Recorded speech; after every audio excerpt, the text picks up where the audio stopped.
les décisions de la Cour constitutionnelle et nous prenons acte. Content ou pas content, c'est ça. De toute façon, si vous faites vraiment un sondage d'opinion, sondage indépendant d'opinion de la population sur ce qui s'est passé, vous serez surpris de savoir que le mécontentement est là. Mais la Cour a décidé, nous avons pris acte de ce qui s'est passé. Mais, alors, une fois que ceci est fait, je voudrais, avec votre permission, faire le point de la situation de ce que nous avons entendu sur beaucoup de chaînes de radio, de télévision et même dans la presse écrite. Les tenants du document qui disent que la loi a été votée dans de bonnes conditions ont commencé par dire que la loi est inclusive, c'est-à-dire que la loi portant code électoral corrigé est inclusive. Ça veut dire que ça n'exclut personne. Ce n'est pas vrai. Au niveau du FONAC, on a fait le point, ce n'est pas vrai. Pas du tout, c'est exclusif. Et pour les raisons que voici. Je dis une fois encore que nous sommes des légalistes. Nous avons pris acte de la décision. Ça s'impose à tout le monde. Mais sur votre plateau ici et sur d'autres plateaux, les mouvanciers ont dit que la loi est inclusive. Et je dis c'est faux. Il est dit que pour participer, il faut désormais 15%. 15% des parrains aujourd'hui, nous avons comme parrain 186, c'est-à-dire 109 plus 77, 186. Il faut, les 15%, ça fait 28. 28 parrains, très bien. Divisez 28 par 186, vous trouverez 5. D'accord? Les mêmes qui parlent savent et répètent tous les jours qu'il y a 15 partis dans le pays. Ça veut dire quoi? Si pour parrainer, il faut 28, le maximum de parrains qu'on peut faire, c'est 5 ou 6. Mais ils sont 15. Prenons le maximum 6. Si on dit que c'est 6 seulement qu'on peut parrainer normalement, avec la volonté et l'indépendance des parrains, ils ne peuvent parrainer que 6. Sur les 15, il reste 9. Les 9 là sont exclus ou pas? On ne peut pas parler d'inclusivité. C'est pas vrai. Les 9 là sont exclus d'une manière ou d'une autre. Je reconnais que la loi est toujours exclusive. Qui continue de dire que c'est ça, c'est pas bien. Ça fait un. Deuxième élément, on leur dit, vous ne devez parrainer que des gens de votre parti ou, à défaut, des gens proposés par votre parti. Il y a combien de partis qui ont cette marge-là? Ils sont que 3. 3. Étrement dit, les 3 ne peuvent parrainer que 3 personnes puisque vous devez parrainer les gens de votre parti. Ça veut dire qu'il reste 12. Les 12 sont exclus aussi. Et on me parle d'inclusivité, ce n'est pas vrai. Dernier élément maintenant. Vous devez parrainer seulement ceux qui sont de votre parti ou ceux qui sont proposés par votre parti ou ceux qui sont dans une alliance de partis avec votre parti. Accord de gouvernance. Ça fait toujours 3, pas plus. Ce qu'il faut comprendre, vous êtes un candidat qui voulait aller à une compétition. Vous avez envie de gagner. On vous dit, oui, mais vous voulez aller à la compétition. Mais on ne veut pas que vous y allez seul. Je vous donne l'opportunité, vous, de choisir votre compétiteur. Vous allez choisir un compétiteur qui va vous battre? Ce n'est pas vrai. Vous choisirez un compétiteur qui est moins que vous, dont vous êtes sûr qu'il ne pourra pas vous battre. Autrement dit, il y a toujours l'exclusion. L'exclusion est toujours au rendez-vous. Maintenant, toujours sur les plateaux, nos amis ont dit, oui, on veut avoir un parti fort. Oui, on veut faire comme les États-Unis. Oui, on veut faire comme le Ghana. Oui, on veut faire comme le Nigeria. Là aussi, ce n'est pas bien. Les gens n'ont pas dit la vérité à la population. Allons-y. Au Ghana, au Nigeria, aux États-Unis, il n'y a pas le parrainage. Donc ce n'est pas la même chose. On ne peut pas dire que nous voulons faire comme ces pays-là. Ce n'est pas vrai. Ils n'ont pas dit à la population que là-bas, il n'y a pas de parrainage. Et ici, le parrainage exclut les gens. Deuxième élément. Aussi bien au Ghana, au Nigeria qu'aux États-Unis, on peut avoir des candidats libres, des candidats indépendants. La dernière élection qui a eu lieu au Nigeria, il y a eu 18 candidats.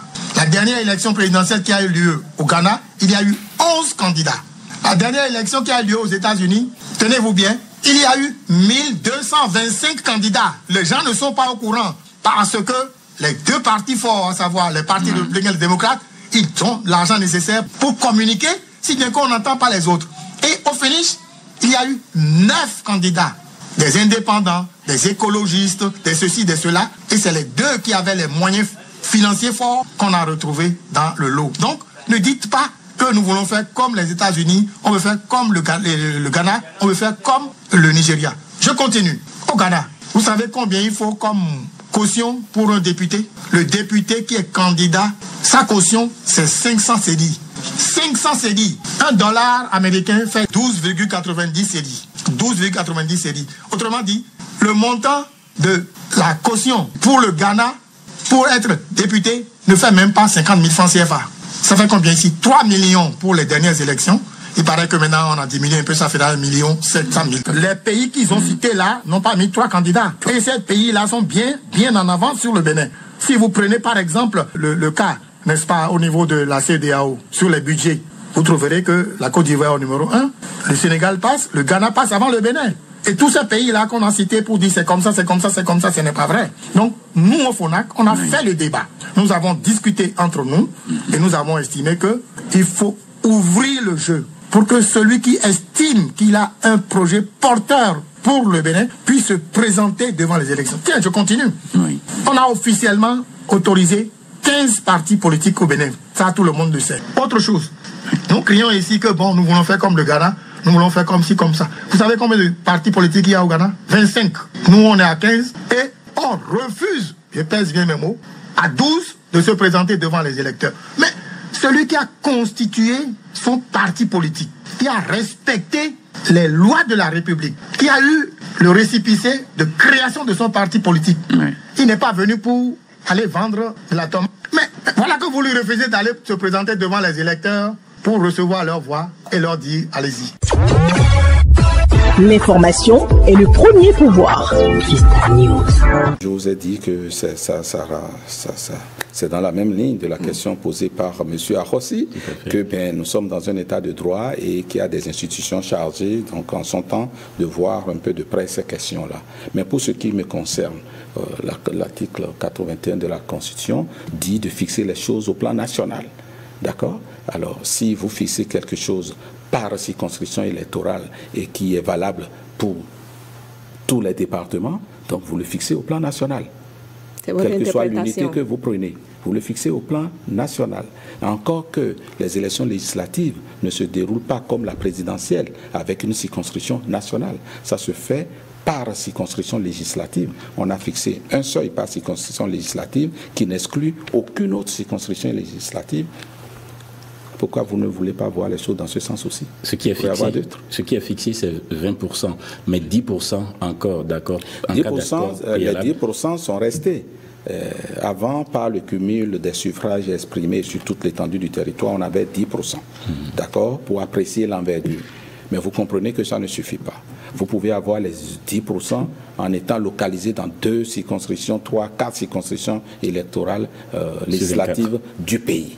Le législateur de 2024 souhaite aller plus loin en disant, d'accord, vous avez ce seuil de 10% de représentativité un peu partout, en vrai comme ça, dans le pays, mais il aurait fallu que vous puissiez avoir donc de l'impact dans toutes les régions du pays. Voilà. Et si la classe politique, ceux qui animent votre parti, sont cloisonnés dans le tiers des départements du pays, alors que vous aspirez de gouverner tout le pays, connaître les problèmes de tout le pays et apporter des solutions par votre gouvernance aux maux qui assaillent les populations de toute l'étendue du territoire, il faut quand même que par votre représentativité, vous soyez présent donc dans toutes les circonscriptions du pays. C'est ce que le législateur de 2024 vise en mettant ce dispositif et pour l'avenir. Lorsqu'aucun parti n'atteint ce seuil de 20%, il est permis aux partis qui ont... Tout à fait, parce qu'on sait que ça peut être un peu difficile. Et puis ce seuil de 20%, tout le monde n'est pas à l'aise dedans, hein, parce que ça fait un effort. Ça nous pousse à faire... ça tire tout le monde vers le haut. Peut-être que plutôt que de niveler par le bas, ça pousse tout le monde vers le haut. Parce que quand vous prenez, moi, mon parti UP, le Renouveau, mais il y a bien 1 ou 2 circonscriptions dans lesquelles nous avons des comptes performance jusqu'à là où je vous parle. Et ça veut dire que ça fait un peu frémir. Et pourtant, vous faites le choix de 20%. Il faut le faire pour l'avenir. Il faut le faire pour l'avenir, il ne faut pas le faire pour soi. Il faut le faire pour l'avenir. Cette disposition-là, telle que nous projetons le pays, est-ce que ce n'est pas bon pour demain? C'est ce qu'il faut voir. C'est-à-dire que lorsque nous regardons tout par rapport à Talon et par rapport à M. Patrice Talon, je crois que cette question-là est en train d'être définitivement réglée. Tous les concitoyens du plus profond du pays savent aujourd'hui que M. Patrice Talon n'est pas candidat à sa succession. Cette question-là étant réglée, il doit nous aider à régler les problèmes dans la durée. Et ça participe des solutions dans la durée que nous posons. Est-ce que tel que nous avons disposé, ce n'est pas bon pour notre pays et pour la durée? Si c'est bon pour notre pays, la question que vous avez posée, on l'a déjà évacuée. Alors aujourd'hui, qui est exclu? Aujourd'hui, personne n'est exclu. Si la chose elle est bonne pour la durée et qu'aujourd'hui, personne n'est exclu, nous avons 2 ans pour aller aux prochaines élections. Et les prochaines élections ne seront pas les seules élections du pays. Il faut faire les choses pour la postérité, pour que, comme aux États-Unis, que ça alterne dans notre pays, au pouvoir, que 2 à 3 partis, et que l'on soit comme les démocraties qui s'enracinent dans le temps. Mais au sujet de cet accord préalable de coalition parlementaire, est-ce qu'on retourne au modèle des alliances circonstancielles entre les partis politiques à la veille des élections, ces alliances sans aucun lien idéologique, justement? Ça encourage au dialogue entre partis. Ça encourage à se tenir la main. Ainsi, donc, pour aller aux élections, ce n'est pas coalition. C'est-à-dire que si vous êtes dans une coalition parlementaire de ce genre, si vous n'avez pas les 10%, vous ne pourrez aller nulle part. Hein. Vous seul, déjà, ça n'a pas quitté. Les 10% sont restés. Si un parti n'a pas les 10% des suffrages sur toute l'étendue du territoire en vrac, parce que les suffrages peuvent être appréciés en vrac sans tenir compte des circonscriptions électorales législatives, mais elle peut être appréciée en tenant compte de chaque circonscription à l'échelle de tout le pays. Donc, si l'on prend en vrac et que vous n'avez pas les 10%, vous ne pouvez rien faire. Si même vous êtes en accord, vous êtes en coalition, et vous ne serez pas utile à vos coalisés. Vous ne pouvez pas. Donc ce critère-là est resté. C'est-à-dire que si vous prenez Union progressiste Le Renouveau, qui a des difficultés dans une région et qu'il est en accord, en coalition avec un parti Tentampillon, si ce parti Tentampillon arrive à franchir le seuil des 10%, ce parti peut lui venir en aide s'il est fort dans cette circonscription où l'Union progressiste Le Renouveau n'est pas forte.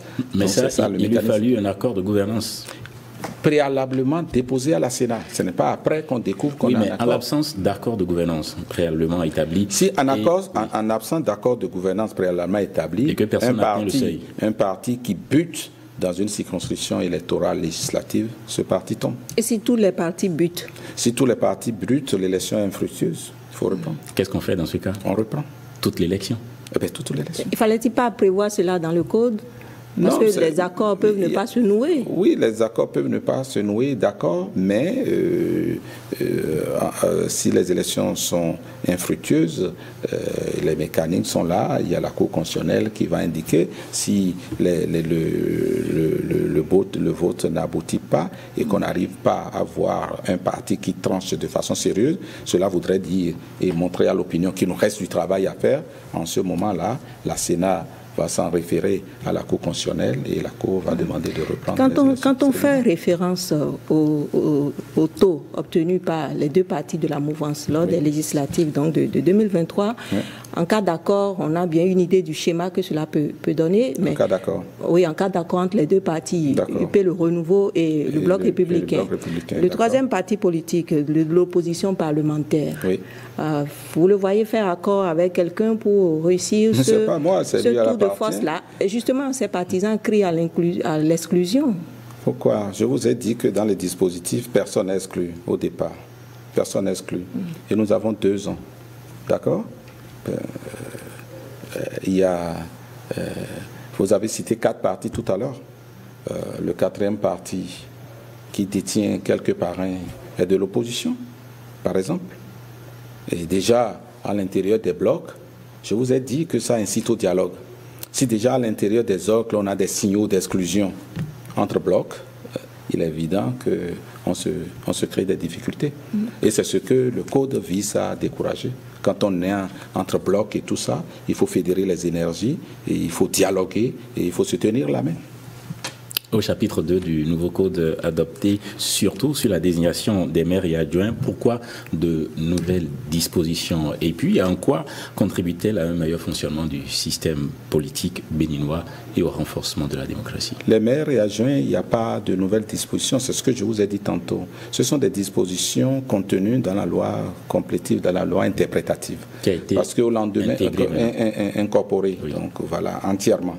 Au lendemain de 2020, et malgré l'esprit de la réforme du système partisan, et c'est de ça qu'on parle, voilà, malgré le cadre légal qui